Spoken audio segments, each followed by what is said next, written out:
Part 22. It was cold in the side corridor. The generator was still struggling to replace the heat lost during its temporary shutdown. Palmer stood by as Childs methodically undid the locks sealing the plant room. It took time. The pilot didn't enjoy waiting. He would greatly have preferred to wait back in the rec room. But orders were orders. At least Mac hadn't forced him to go with the jittery Sanders. Eventually, Childs turned the last dial and pulled the heavy door aside. An unexpected gust of wind-driven snow made the two surprised men step backward. Childs put his head down and moved into it, wedging his body against the door jamb. Palmer hung close to him. "My babies," the mechanic murmured, ignoring the cold and the wind as he entered the modified storage closet. The carefully machined skylight had been smashed. Glass littered the floor, some still attached to the hand-welded metal frames. The plants were dead. Their crowns touched the floor, unable to stand straight under the weight of accumulated ice.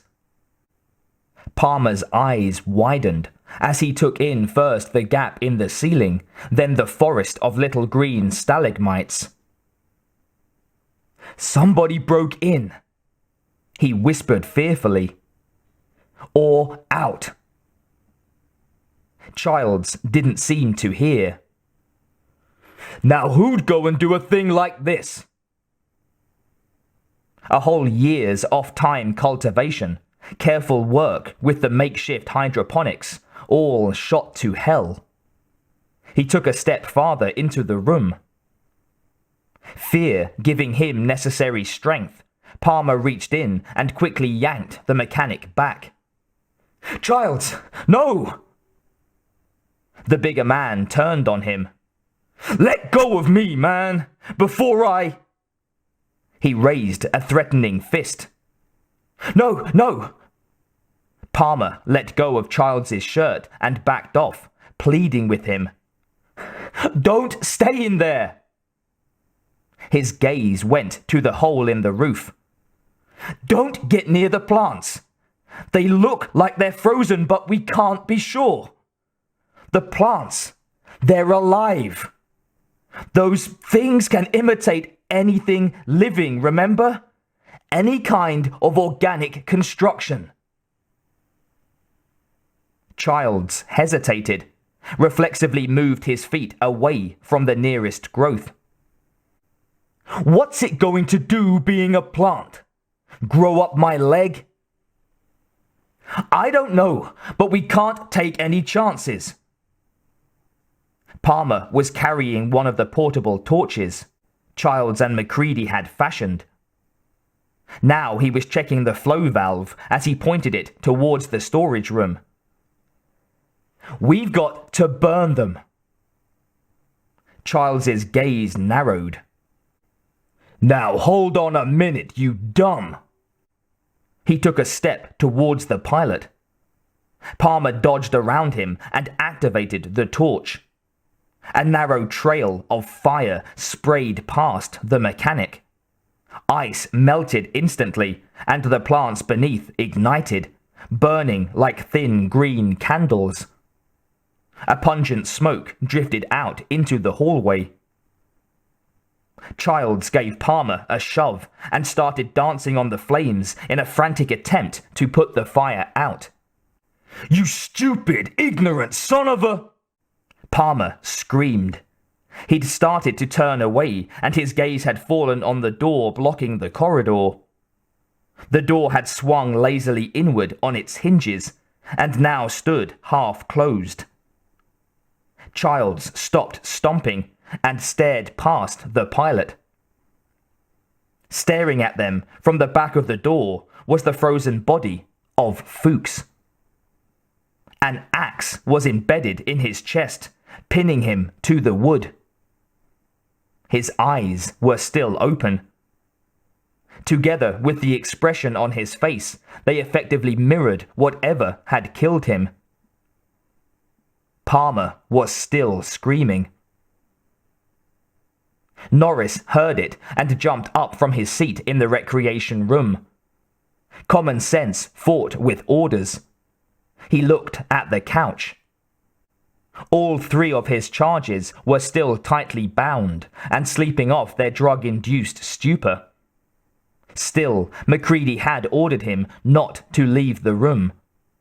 He settled for throwing the alarm. Sanders had arrived in the storage area after finishing up outside. Now he gazed in fascination at the corpse of the young biologist as the siren continued to wail around them. He put both hands on the axe and tried to wrench it out. It wouldn't shift, let alone break free. The sharp head was completely buried in Fuchs's chest and into the door beyond. The radio operator gave up. Stepping back, he eyed Childs's hulking frame and said pointedly, "Whoever put this through him is one badass and strong mother." Childs moved closer, carefully inspecting the gruesome sight. He made a fist and hammered on the handle of the axe. It quivered slightly, but didn't loosen. His tone was subdued rather than offended when he turned to the radio operator. "No one's this strong, boy." "I just got back in, heard the siren," Sanders told them. "What about MacReady and Knowles?" Palmer was trying hard not to look at the corpse. "I think they're on their way in. They were just behind me." He shrugged. "Quien sabe?" Childs nodded thoughtfully. "All right. You both remember the orders? That siren goes off, everybody beats it back to the rec room. Wonder what set it off early." Palmer looked elsewhere. "Norris probably heard me scream." "Yeah, and he doesn't know why. Sensible reaction." He clapped the pilot on the shoulder. "Hey, forget it, man. The wonder is that we're all not running around screaming our damned heads off. Let's get back there. We can do some checking on the way." They made good time, opening and closing doors to rooms or hallways as they ran, even rechecking those they'd already inspected. But despite the momentary closeness they'd shared back in the storage area, Palmer still kept his distance from Childs. Childs kept clear of the pilot, and Sanders stayed away from both of them. "I don't understand," Palmer was saying as they ran. "Why didn't it take control of Fuchs? Is it that its number? To get more recruits?" Childs considered the question as he opened the door to a closet. It contained several metal buckets full of sand and a large fire extinguisher. That was all. He slammed it shut and moved to the next door. "I guess it didn't have enough time. The generator was out, what, 30 minutes? 20? Takes the bastard about an hour or maybe more to take control of somebody, remember?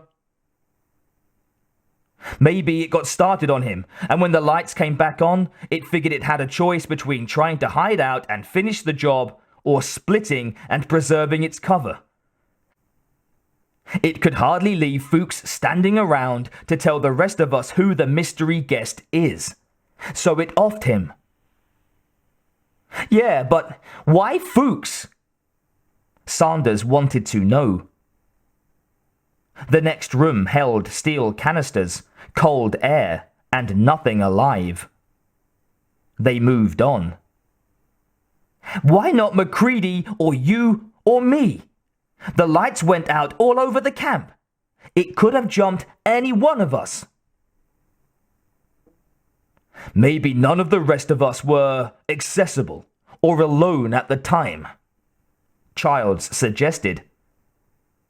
But I wouldn't bet that was the reason. His thoughts were churning. Fuchs was supposed to come up with a new test for this thing, remember? He must have been onto something. These bastards got scared and they got rid of him. Maybe they didn't even bother trying to take him over. Probably were more concerned about getting rid of him. He stopped abruptly in the middle of the corridor, turning to stare back down the passageway. Hey, where's... He glanced over at Sanders. Didn't you say Knowles and MacReady were right behind you? Sanders also looked back the way they'd come, sweat standing out on his brow. Yeah, they were. I saw them just before I started down the stairs. I could see their lights coming towards me. Well then, where the hell are they? There was a pause, and then they were pounding back down the hallway, shouting as they ran. MacReady!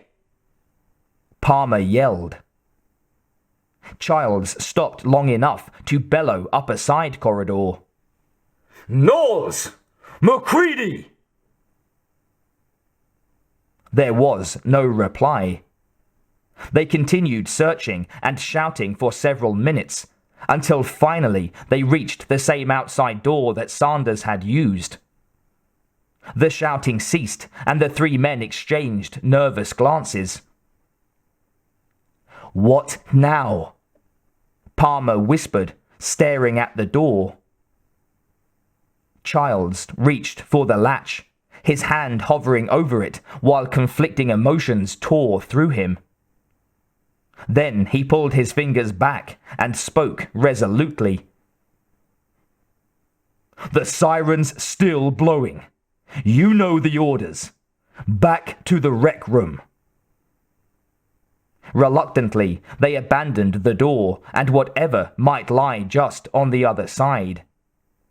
As they retraced their steps, they continued to cry out to the two men who'd been outside with Sanders.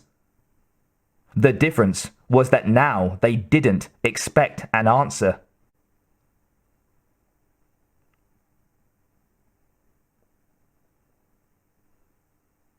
The full-fledged storm rumbled outside, its persistent howl penetrating even the tightly sealed, heavily insulated recreation room. It was silent inside.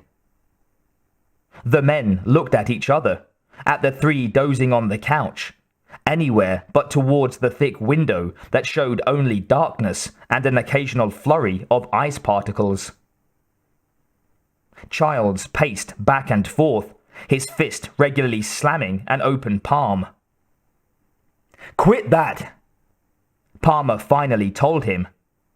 You're making me nervous. Immediately, the irony of his statement struck him, and he let out a short, uneasy laugh. The mechanic spun on a heel and strode up to Norris. How long have they been outside now? Can't be sure. Norris replied carefully. I sort of half-glanced at my watch when they went out. He looked down at the digital readout. Take a guess. We need to know. The geophysicist considered. 45 minutes. You sure it hasn't been longer? An hour, maybe. Norris squirmed. I told you I didn't pay much attention. I guess it could be. The silence was thick in the room as the men regarded each other. Childs started for the exit. We'd better start closing off the outside hatchways. You sure, Childs? Palmer asked. The mechanic stopped and stared across at Norris, who nodded reluctant agreement. What would Macready do, Palmer? The pilot thought of his friend and boss. Yeah, you're right, he said tightly. I'll start on the north side, you and Sanders take the south and east.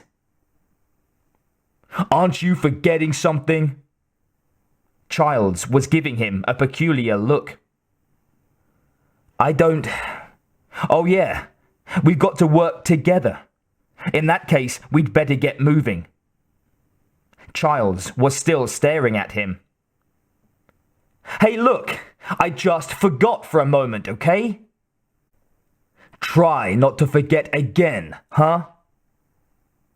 Childs started out of the room.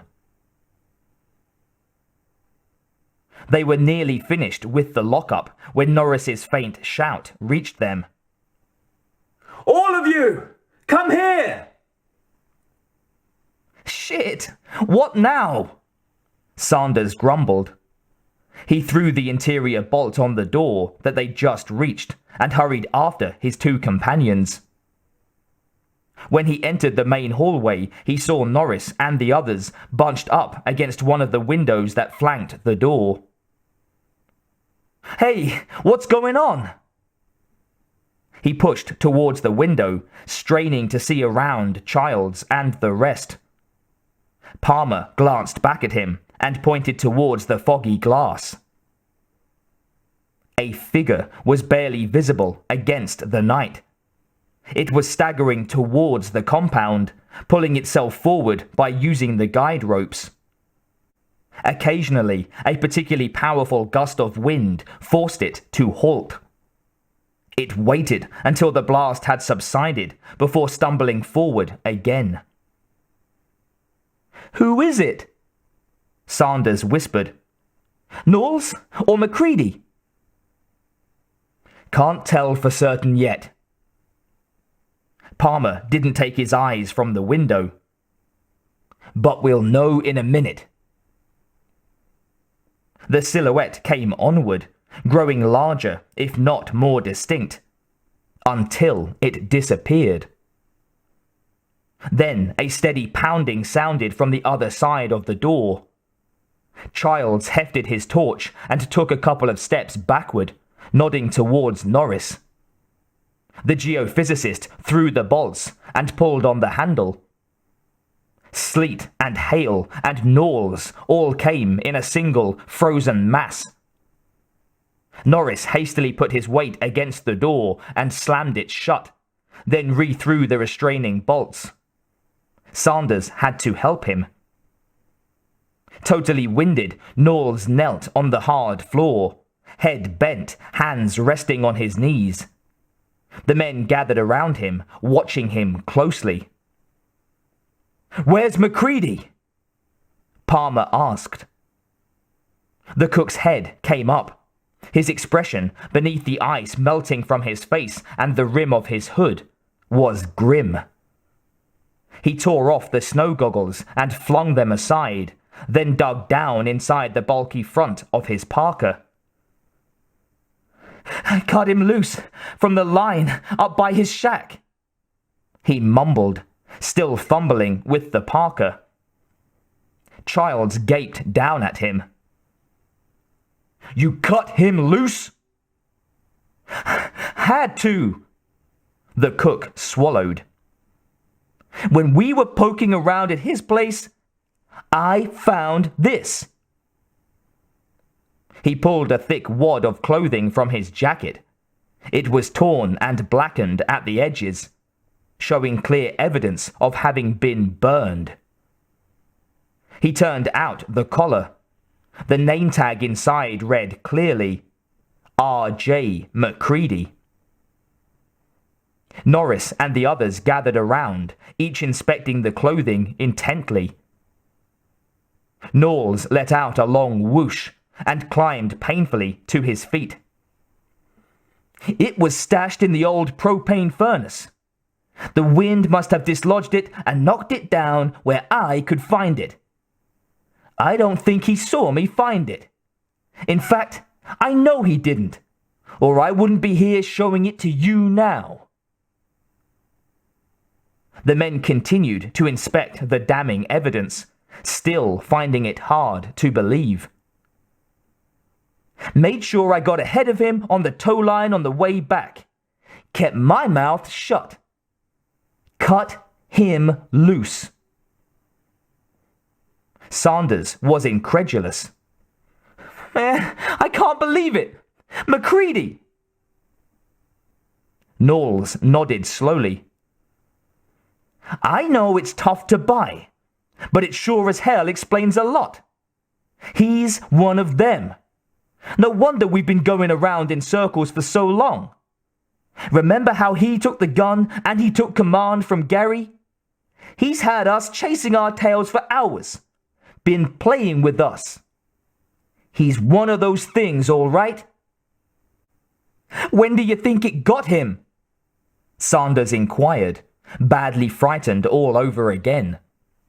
He'd finally succeeded in getting himself under control, and now this. Macready had been about the only man in camp the radio operator really trusted. "Could have been any time," Palmer murmured disconsolately. "And anywhere." Childs was frowning at Knowles. Something had been bothering him ever since the exhausted cook had come tumbling into the corridor. "If it did get to him." Knowles turned on him. "Look, man!" "When the lights went out," Palmer was muttering. "Would have been the perfect time," Norris added. "Right," Palmer agreed. "Gary was missing, and Sanders," he added pointedly. "Fuck you, Palmer!" The radio operator jumped his accuser. Childs and Norris had to separate them. "Here we go again," said the geophysicist, breathing hard. "Acting just like it once. Can't you two pea-brains get that through your skulls? I don't think—" A new hammering at the door interrupted him and made everyone else jump backward. Knowles cowered behind everyone else, staring in terror at the door. The sound of Macready's voice in between the pounding was unmistakable. "Open up!" Nobody answered. Norris and Childs raised their blowtorches and pointed them at the door, continuing to back slowly down the corridor. "Hey, somebody!" The voice continued. "Open up! It's me, Macready!" The pounding resumed. "Come on, damn it! The line snapped on me. Been crawling around like a seal out here. Let me in!" Knowles' whisper was harsh in the corridor. "That's bullshit! He's got to know damn well that I cut it. Snapped my ass." The men kept their voices down as they debated how to proceed.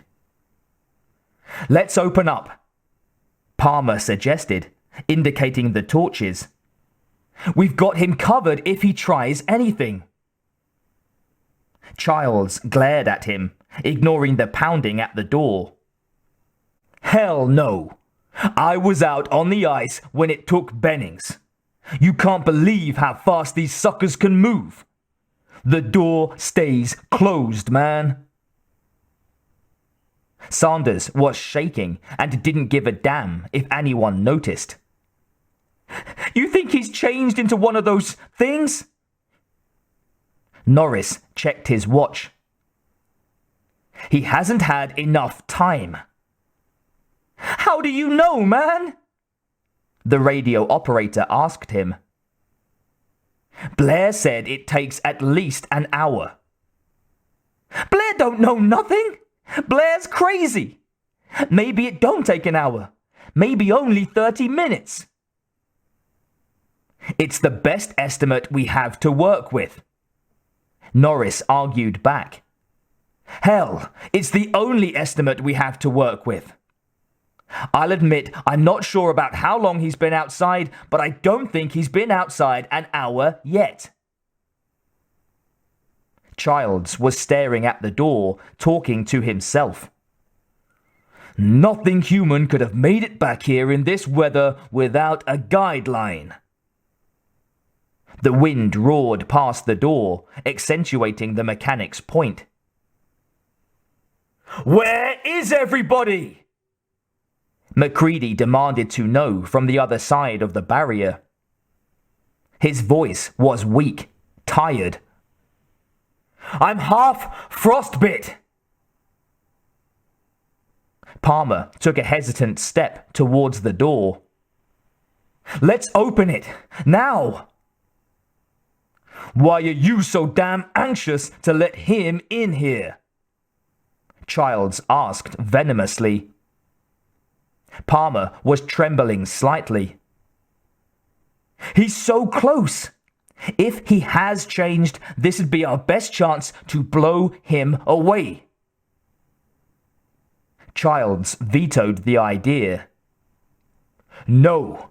Why risk it? Just let him freeze out there. Sanders' voice cracked as he spoke. What if we're wrong about him? What if that's the real MacReady out there, trying to get in? He'll freeze to death. What if we're wrong, man? Then we're wrong, Childs told him coldly.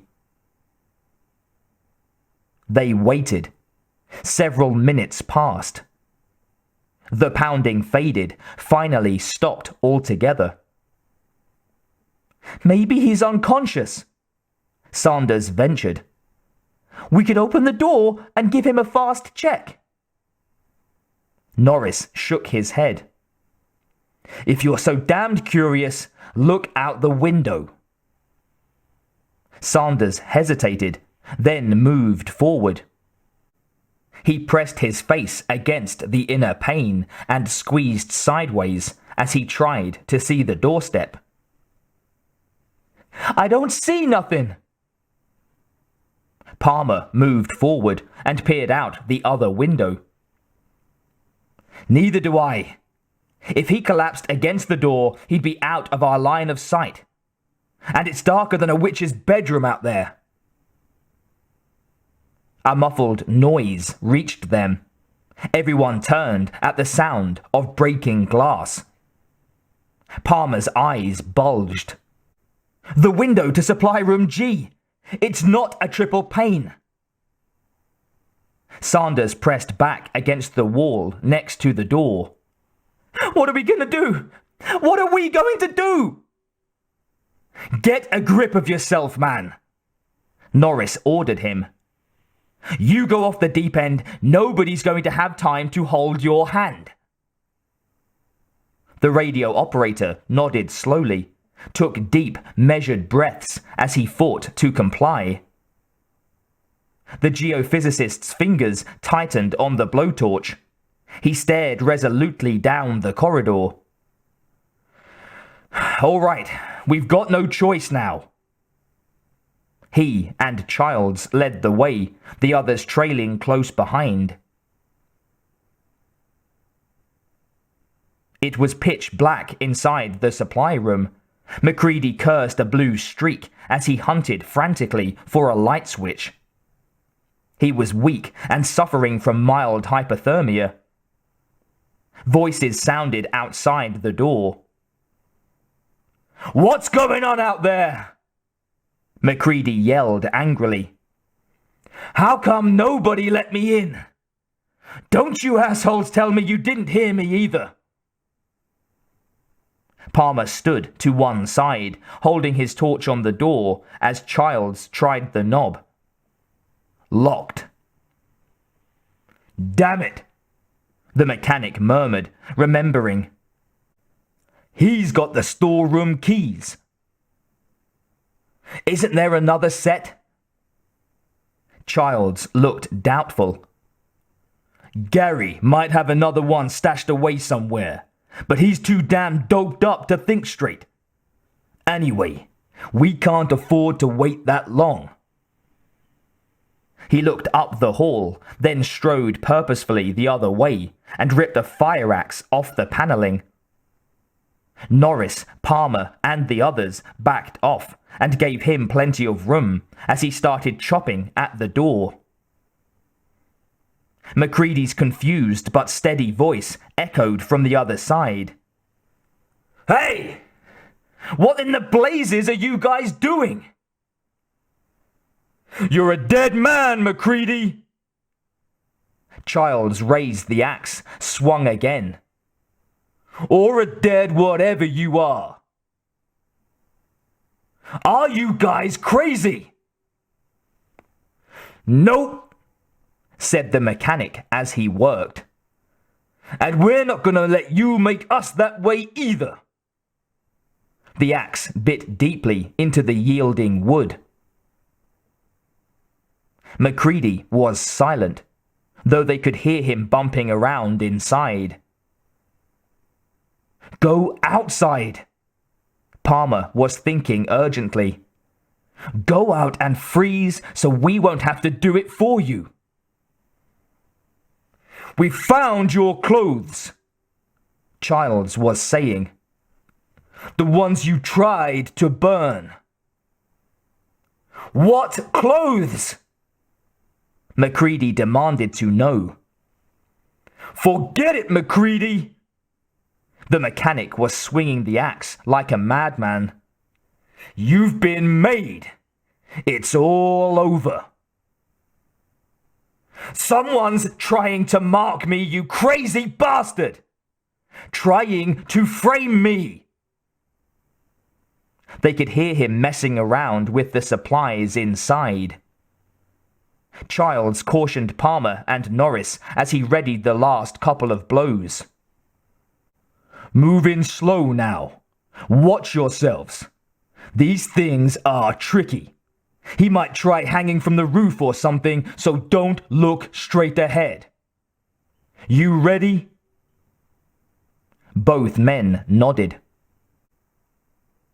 With a last swing, the wood surrounding the lock and the doorknob gave way. Childs gave the freed barrier a solid kick and stepped inside. Palmer moved into the breach, his finger tense on the trigger of the blowtorch. Norris was right behind him.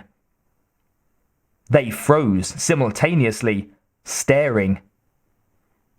Macready stood in front of them, holding a burning flare in his left hand. His hair and beard were white with snow, but his eyes were clear. Frostbite darkened cheeks and nose. Tucked beneath his right arm was a box labeled Dynamite. The top of the box was missing, and the pilot held the sputtering flare dangerously close to the exposed red cylinders. The individual fuses had been cut to quarter-inch lengths. Anybody messes with me, he said menacingly, and the whole camp goes up.